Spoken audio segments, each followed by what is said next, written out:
యోబు యథార్థవంతుడు, యథార్థవర్తనుడు.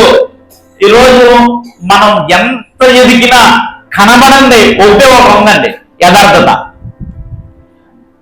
వాస్తవానికి ఎక్కడ చూసినా ఏముందనంటే నటన ఉందండి. యథార్థత అంటే అర్థం ఏంటంటే నిర్మలముగా, వేషధారణ లేకుండా, మోసం లేకుండా, కపటం లేనివాడు.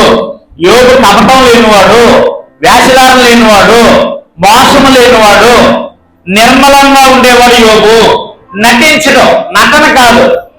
యోబుకి నటించే గుణం లేదు. యోబుకి నటించే గుణం లేదని దేవుడే సాక్ష్యం ఇస్తున్నాడు. ఇప్పుడు మనం బైబిల్ చదివినట్టు నటిస్తామని, ప్రార్థన చేసుకున్నట్టు నటిస్తామని, ఆరాధనకి వెళ్తున్నట్టు నటిస్తామని, దేవుణ్ణి పూజిస్తున్నట్టు నటిస్తామని, దేవుణ్ణి కీర్తించినట్టు నటిస్తామని, భక్తిపరుడు అన్నట్టుగా నటిస్తామని, నీతిపరుడు అన్నట్టుగా నటిస్తామని. వాస్తవానికి ఇప్పుడు అంత నటనే కొనసాగుతూ ఉందని, పని చేస్తున్నట్టుగా నటిస్తామని.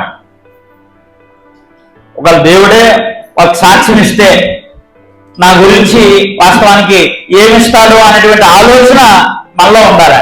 యోబు గురించి యథార్థవంతుడు, న్యాయవంతుడు,